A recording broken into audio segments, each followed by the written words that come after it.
Show us the money. Why can't the Alberta government make these benefits accessible when the federal government is already doing that? Why so many Albertans are having trouble getting a $100 check from the province. Class action for carnivores. Everything is expensive enough without having people colluding to make it more expensive. Canadians who bought beef can cash in. And music as therapy. And we're going to be able to take it all across the country. The expansion of a program that started in Calgary. CTV Calgary, local breaking news with Ian White. Good afternoon. Alberta's requirement that many applicants verify their identity through Interact to receive its $100 energy rebate is raising more questions over privacy. Mark Villani is live outside McDougall Centre. And Mark, some tech experts say there may have been a much simpler way to handle this thing. Yeah, that's right, Ian. The province is insisting direct deposit verification through Interact is essential for fraud prevention. But U of C computer science professor Ryan Henry is raising questions over the lack of such an efficient process. He says while there are valid security reasons for collecting this data, all of this information is already widely available through the Canada Revenue Agency. Other programs like the Alberta Child and Family Benefit also already use these CRA portals, so it begs the question, why the sudden change here? Now, the province defends this process. It claims that it's all for the purpose of identity verification, and the government has no legal authority to access or use banking information provided to the CRA. The Ministry of Technology and Innovation says Interact verification is required, noting some people may have filed taxes as Alberta residents but have since moved away after filing their 2025 return. Aside from privacy concerns and, of course, recent data breaches over Alberta voter lists, some people are concerned with the whole digital divide of everything. Seniors like Mary Beth Aksenchuk say they can't complete the application because they have outdated technology and that the province is neglecting to offer any sort of tech support. Why can't the Alberta government make these benefits accessible when the federal government is already doing that? They have my tax return. I file with paper. They can ask Revenue Canada. Now, the province says support is available on its website and through phone lines, but delays are also prompting a number of nonprofit groups in the city to offer free financial coaching to anybody that needs a little extra help. So far, just over 400,000 Albertans have successfully applied for this benefit. But again, that's just over 10% of everybody that's eligible. Of course, that being anybody over the age of 18 who lives in a household that makes less than $225,000 annually. Yeah. Mark, thank you. RCMP have canceled the Amber Alert in Alberta for a 6-year-old boy. He was last seen Thursday morning in Fort St. John, BC. No other details have been released. 4 men have been charged with armed robbery, but the crime spree started at a Nose Hill parking lot. Police say on Monday, May 11th, 2 men smashed the window of a truck in this parking lot along 14th Street. They stole a purse and keys to another vehicle. Several hours later, they turned up at the car-prowling victim's home and stole a vehicle, then went on to a southeast pub with a shotgun and robbed it. 2 men from Calgary, a man from Edmonton, and one from Drayton Valley have now been charged. Fire forcing a family from their home in Chaparral this morning. Smoke and flames were coming from the back and side of the house when crews arrived just before 2:45 a.m. 5 people and a dog had already made it out safely. 1 person was taken to hospital with smoke inhalation and burns. Firefighters say the injuries are not believed to be life-threatening. The house sustained damage to 1 or 2 bedrooms. No word yet on the cause. And the Lethbridge Fire Department is reminding people about grilling safety after a barbecue fire damaged a vehicle and a home yesterday. Firefighters say it's important to check all your connections to ensure they are tight. Make sure your barbecue is placed away from siding, deck railing, and other combustible materials. And you should clean your grill regularly to make sure leftover grease doesn't catch fire during preheating. Canadians who bought beef could soon be eligible for payment thanks to proposed settlements in 2 class action lawsuits. Tim Brooke joins us with more on the lawsuits. And Tim, they are focused on price fixing. Yes, Ian, these class action lawsuits allege unlawful conspiracy when it comes to the price of beef here in Canada. Now, there are 2 different companies involved, JBS and National Beef. They were filed on behalf of Canadians who have purchased beef for either resale or personal use since 2015. Now, this does not include products purchased from the food service industry like beef at restaurants. Now, as part of the settlements, the companies have agreed to pay out a combined total of $8 million, but they say that's not an admission of guilt. We talked to some Calgarians today about the accusations of price fixing, and well, they're unsurprisingly not impressed. Prices are high, and we're just not happy about it and interested to see what the details are of the lawsuit. Everything is expensive enough without having people colluding to make it more expensive. Some people, they can't afford to buy a beef so expensive. A spokesperson for JBS tells CTV News these claims are without merit. Ian, as of now, it's unclear when Canadians can put their names into these class action lawsuits to maybe receive some cash from these settlements. Thank you, Tim. Banff is set for another busy summer with the Canada Strong Pass providing free entry into the national park. The pass provides free entry into all national parks until September 7th.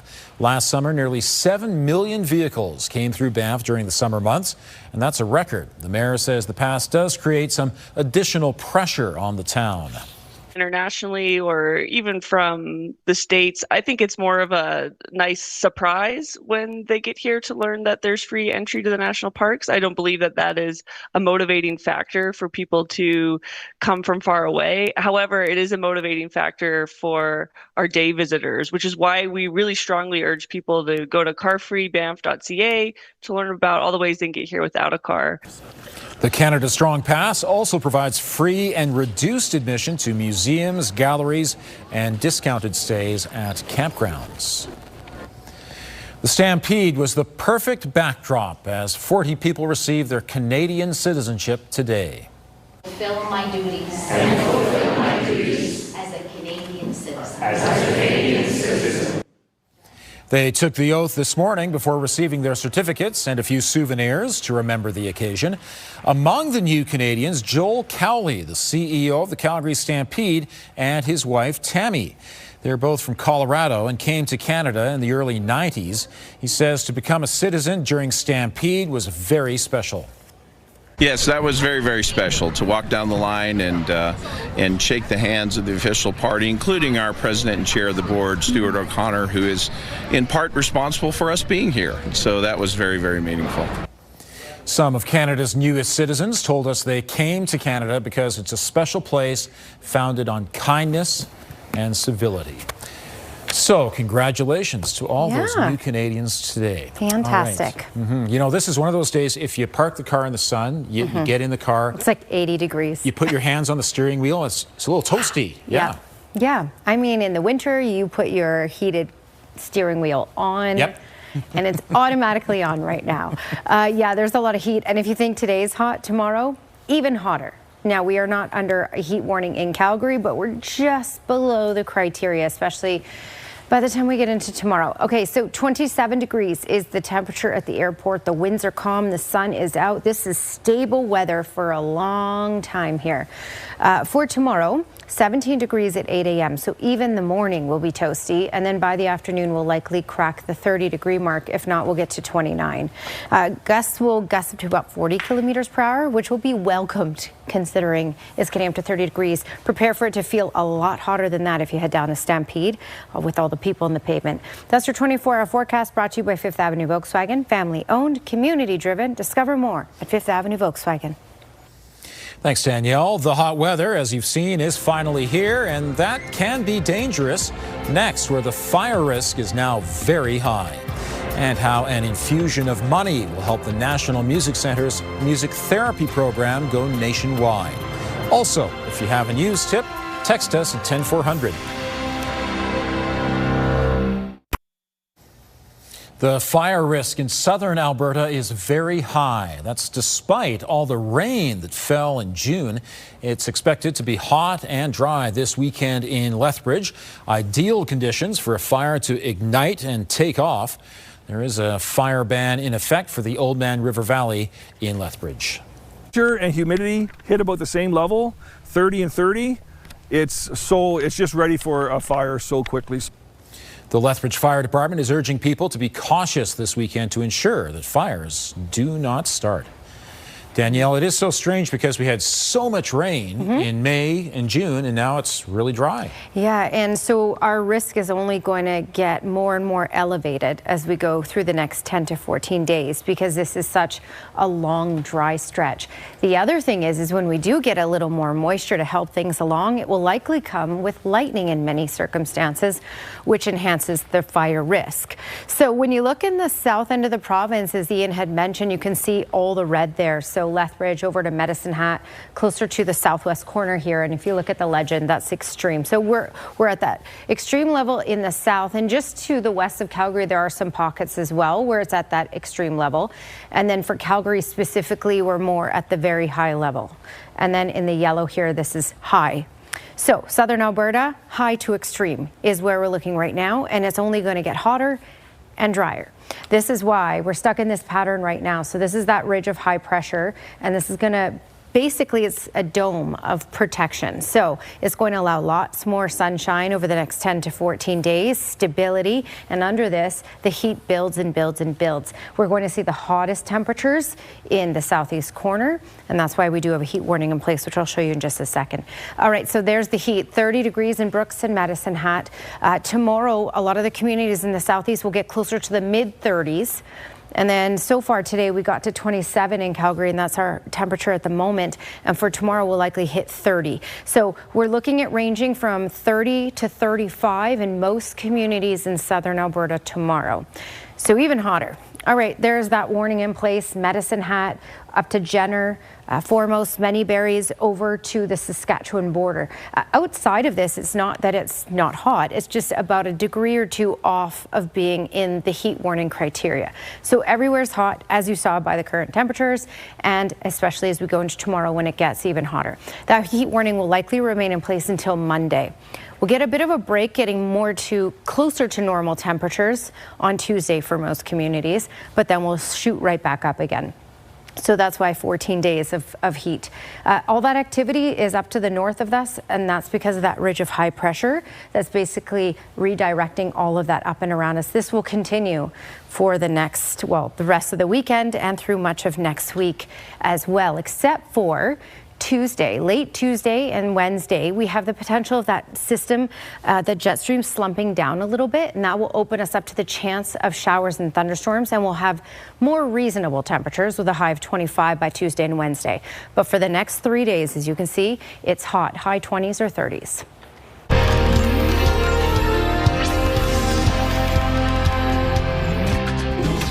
Let's just kick 'em down, cobblestones.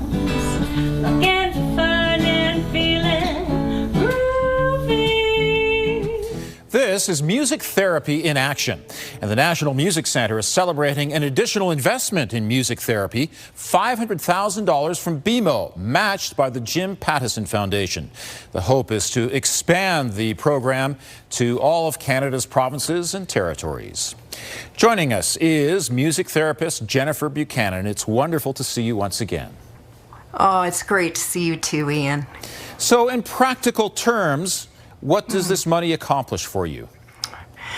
Well, here we are. Like, we started this particular initiative in 2018.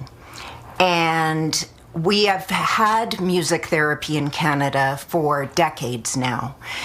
But there's always this component of needing more champions and funding. This particular partnership that is happening with the National Music Centres, along with Jim Pattison, along with BMO, is going to take this work that has proven so valuable with so many ages, from, as you saw, the babies to the elders. And we're going to be able to take it all across the country in the different provinces where the need is greatest for the greatest reasons. And you folks received an award last year for the work that you do in Alberta hospitals. That must have been very rewarding for you. It was incredibly meaningful. It was unexpected. Here in Alberta, there are no music therapy schools. And so the amount of recruitment that we have had to do in order to bring music therapists to this province has been quite extensive. We've created internship programs. We've had to create a lot of collaborations, including with Alberta Health Services. And now what we're able to see is the research that is happening. To see my extended interview with Jennifer Buchanan, visit ctvnewscalgary.ca. It is a dramatic drop in price. Still to come, lumber prices through the basement, but that doesn't necessarily mean consumers are enjoying the benefit.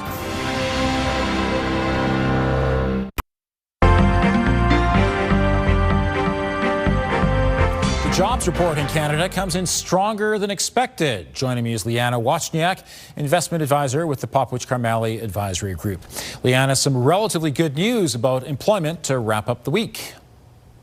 That's right. Economists were not expecting quite this rosy a picture when we were looking for the jobs report. But for the numbers for June, it looks like the Canadian economy grew by 18,200 jobs, and the unemployment ticked down 0.1% to 6.5% for the month. Now, a lot of that was part-time employment, particularly around events in the hospitality areas, food and accommodations being a major sector that led some of that part-time job growth, particularly around events like the FIFA World Cup that are currently ongoing. That helped offset some of the job losses that we saw in areas like manufacturing. Now, we also saw the average hourly wage increase for permanent employees, here in Canada, up 3.7% year over year for June. That's up from 3.2% in the month of May. Now, while that does seem like good news, it is inflationary, so that is definitely something that the Bank of Canada will be keeping an eye on. Their next interest rate decision is next week on Wednesday, so we'll see how that plays into their overall thinking. And Canadian retail chain Aritzia is doing well, especially in the U.S. That's right. In fact, they're doing so well that they've more than doubled their profits from their first quarter last year in the first quarter this year. So good news for them there. Now, while they did see their Canadian revenue accelerate by 25% in year over year, they've actually seen most of their growth in the U.S., and that now accounts for more than 2/3 of overall sales for them. So they are trying to expand their footprint into the U.S. further. They're opening 12 or 13 new stores in the next year or so, and they are planning on opening the majority of those in the U.S. They've also opened a distribution center in BC to help support all of that expansion. So overall, a good news story for a Canadian brand, but interesting that they are seeing a lot of that growth south of the border. Thanks, Liana. Have a great weekend. Thank you. You too. Calgary-based South Bow Corporation will pay nearly $70 million over the 2022 Keystone Pipeline rupture in Kansas. The spill sent nearly 13,000 barrels of oil onto farmland and heavily contaminated the Mill Creek waterway. The company reached a settlement agreement with the U.S. Justice Department. South Bow will pay about $27 million for violating the U.S. Clean Water Act, another $40 million on prevention, and $3 million to resolve Kansas state law violations. South Bow is a spin-off division of TC Energy's pipeline business. Following a huge spike in lumber prices during the pandemic, costs have dropped significantly, but savings aren't being passed on to builders or homeowners. Measured in per thousand board feet, the Canadian national average for softwood lumber now sits at $700, down from $2,000 in 2021. Some businesses have reported price drops for pressure-treated wood, but cedar and specialty items have seen steady cost increases year over year. The Alberta Forest Products Association says operating costs are still high. There's a lot of other compounding costs that we have to look at, like inflationary pressures, upticks in fuel and energy prices. Fuel is something I think all of us can really see the impact of, especially given the ongoing war right now. Transportation challenges are a really big one. There's a lot of costs that are accumulated just getting the product from the mill where it's produced to then the customer afterwards.